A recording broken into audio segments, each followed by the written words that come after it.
Hey everyone, a nerd named Mark here, and this is a different video, different type. I'm gonna talk about comic books, mainly because if you've listened to the podcast over the last few months, almost a year, I cut back a lot of my comic book buying, and then in Discord channels and a lot of friends, like they've noted, like they're through the stay at home orders and that the last 2.5 years or so. I don't even know how long, 2 years basically. A lot of my friends are like, hey, I want to get back into comics. Well, what's currently like a run that like I could get into and this and that? And usually I tell them none. You know, go back, get some back issues, get some trades. In recent years, I've chronologized my comic book pulling on the podcast every week, going over my pull list, what I picked up, and you saw a cutback and a cutback of what I was pulling. It got down to the point where I ended up pulling nothing from DC. And then it was like, now I'm pulling one or two things from Marvel, and I'm getting a lot of stuff from indie publishers. And this main video is basically Marvel and DC and my issues with them. And before anyone says anything, I'm not going to bring up tokenization or wokeness because that's an easy brush to just, or an umbrella to put everything under. No, I'm going to talk why it's not why I stopped pulling these things, and it has nothing to do with wokeness. It's that. It's a lot. There's a lot. There's a lot to it, honestly. And I'm a huge comic book fan. I've said it before when I talked about how I got into comics. I am turning 36 next month. I have been collecting comics since I was 5 or 6 years old. My first comic I ever bought with my own money from mowing the lawn, because I used to do chores. It's a thing. I went out and I bought a Spectacular Spider-Man comic book.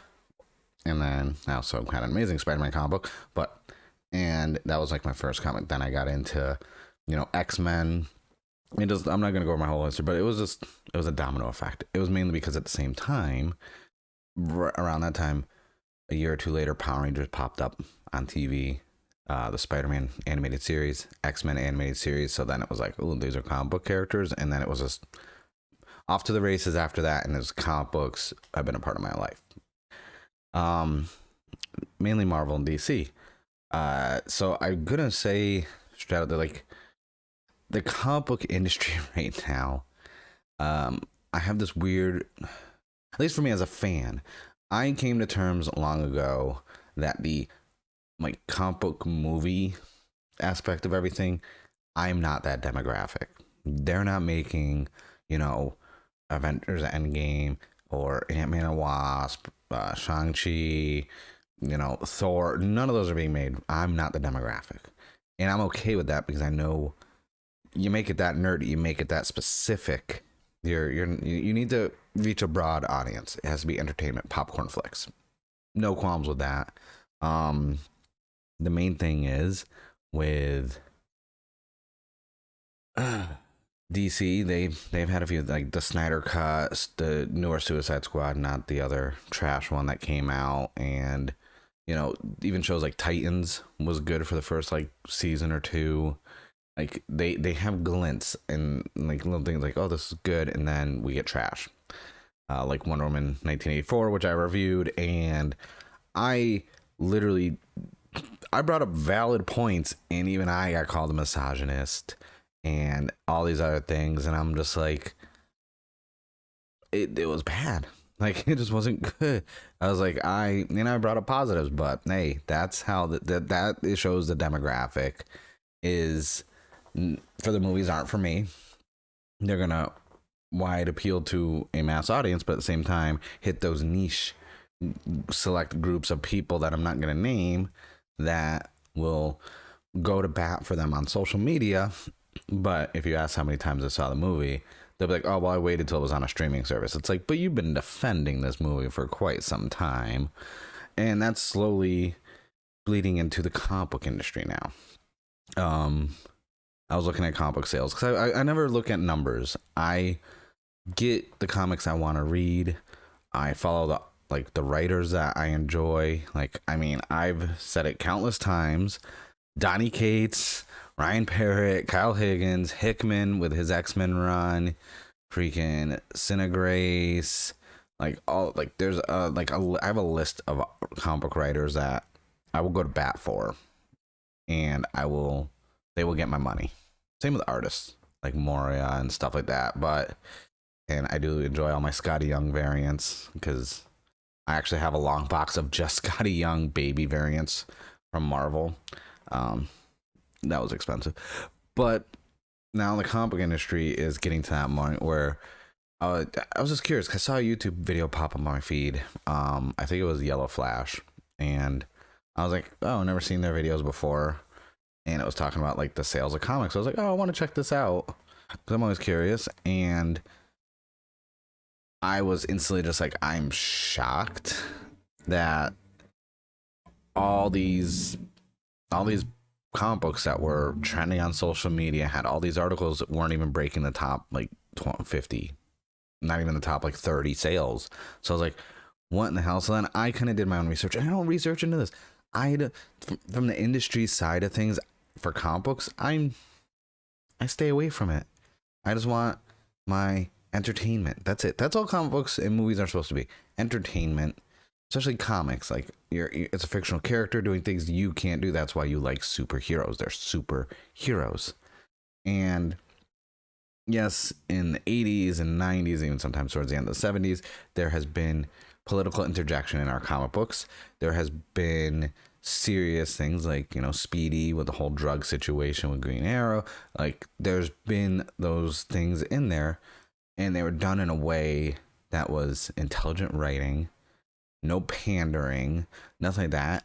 But that's slowly changed because now when I go on social media, I see comic book stuff trending all the time, and I'm like, oh, I wonder what this is. And then it's like, this character is now bi. Now, mind you, yeah, your sexual orientation, it's what you want. Do whatever you want. Don't care. Doesn't affect me. Honestly, it really doesn't. It does not affect me.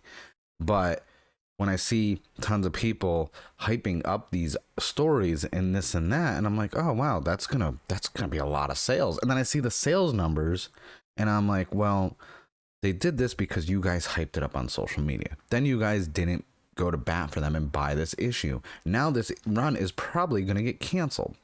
And the run started good, but then it evolved as they saw the social media people starting to get behind them, like, hey, what if we did this with the character? What if we gave them a boyfriend or a girlfriend or this and that? And then people are like, yeah, finally representation. And then all those tweets, none of them purchase it. And then the sales plummet and the book gets canceled, which is another reason why I'm trade waiting now.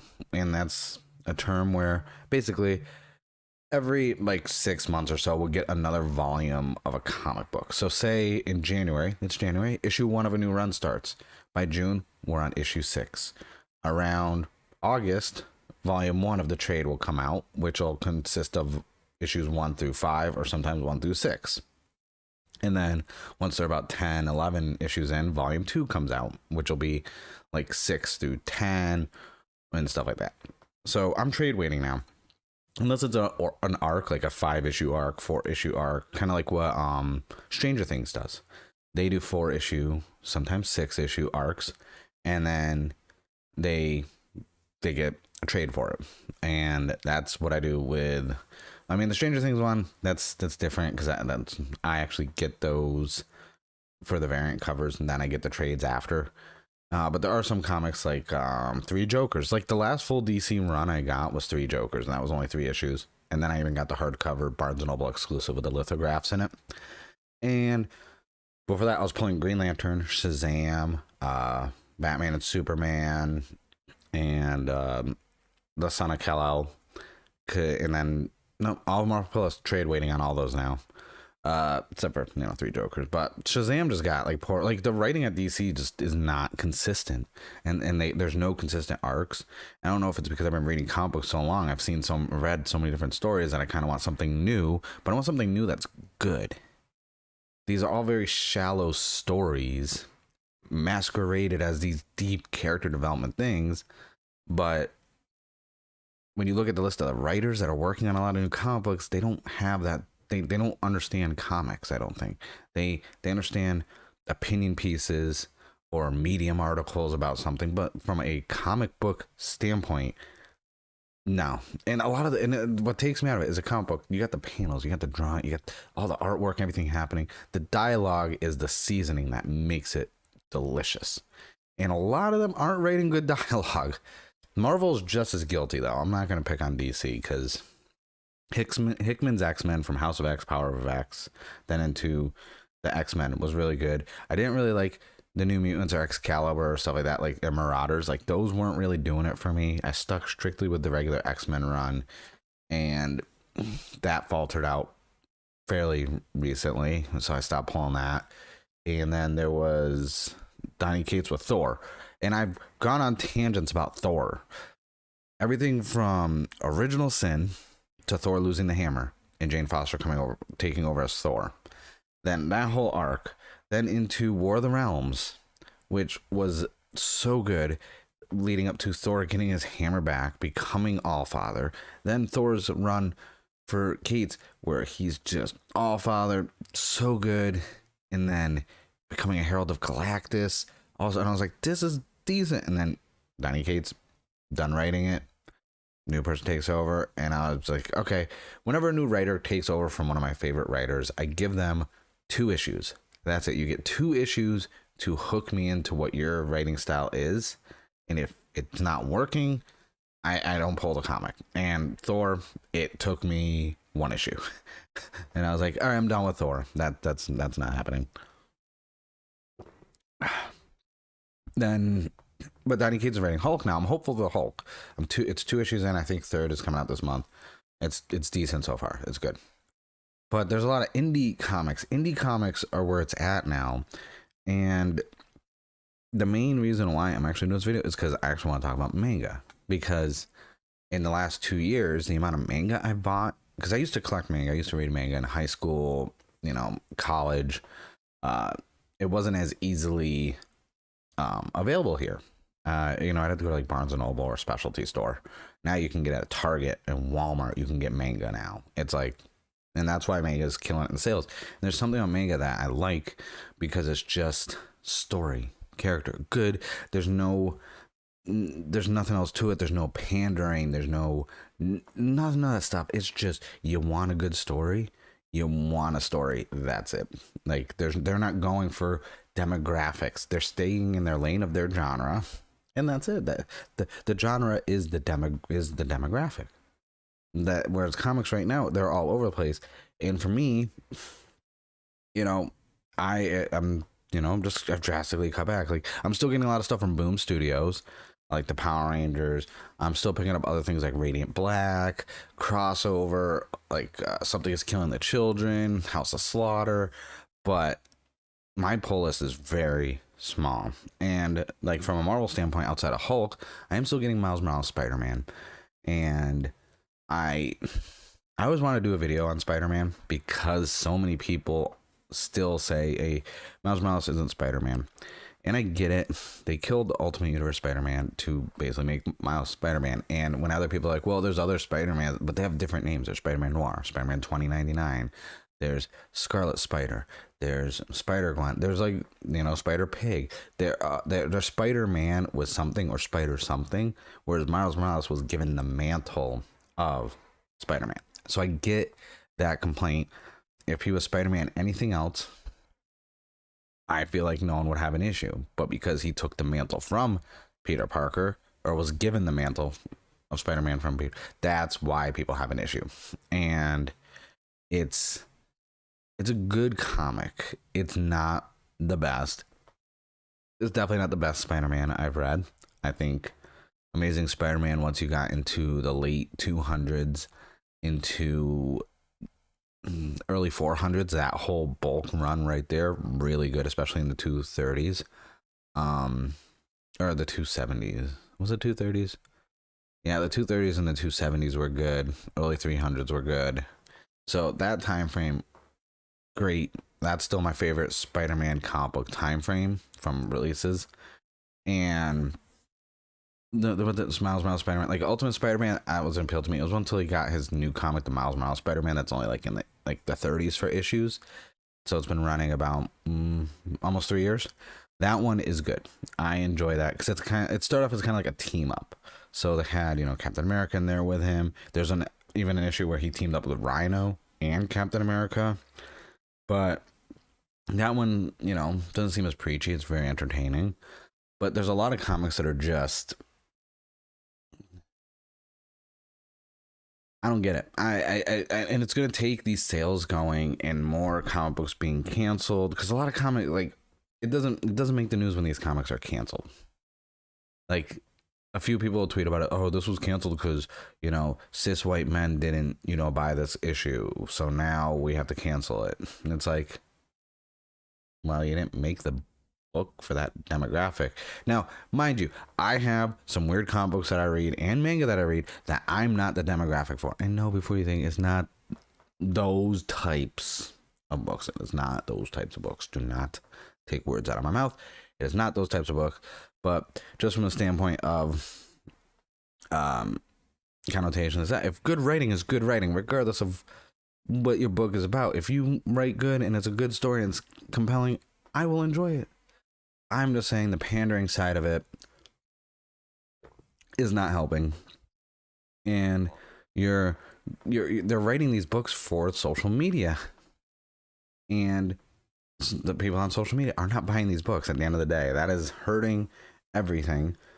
So I'm not shocked that a lot of books are losing sales. I am not shocked that we're probably going to get another wave of canceled comics from Marvel and DC soon, and manga is going to completely continue to sell like hotcakes everywhere. Like, one of my Targets had 2 shelves full of manga, and I was going over there and I was buying a few things for the apartment, and then I forgot a few things, so a few days later I went back. That whole entire shelf cleared out except for one issue, and I was like, or one volume, and I was like, wow, it's only been 2 days. That's funny that got cleared out that quickly. But then again, I'm not shocked, because anime and manga right now are dominating over the comic book industry. And it's interesting, because I think it's only going to continue until the major 2, Marvel and DC, decide to change something about the writing, because it's not working right now. But that's really, let me know in the comments below what you think. If you're a comic book reader, what are you reading right now? I'm curious what other people read all the time. I get emails through the podcast of people just suggesting comics to me, which is really cool, because especially indie comics, I'm still getting into a lot of indie comics. And I'll get a few like Marvel runs from people, be like, hey, you should check out this Marvel run. I'm like, yeah, well, if it's on trade, I'll check out the trade. But yeah, let me know what you're reading. Let me know your thoughts on this whole like social media, like as the demographic issue, because it's been really like mind-boggling to me that so many people are tweeting and going to bat for these comic books, but they're not buying them. And I get the clout aspect of it and it's not, but man, like, that's, if I was running a comic book company and I see a bunch of people tweeting like, this is what you should do in your comic, this is what we want, and then I'm like, hey, give them what they want for one issue, and then that issue doesn't sell, like, I would sit there and be like, all right, how many retweets and how many likes? Okay, that many people minimum should buy these comics, and then they don't, and I'm like, well, I gave you what you wanted, you didn't give me your money, go fuck yourself. But yeah, I'm just curious about this whole situation, because it's something I've been following loosely, and it's been something that's kind of been in the back of my head affecting my comic book pulling, but I'm just giving them a chance. But with that being said, I thank you guys for watching. I will see you guys in the next video. Don't forget to subscribe, like, share. Definitely tell me in the comments. I want to know some more comics I can pick up. I thank you guys for watching, and that's it for the video.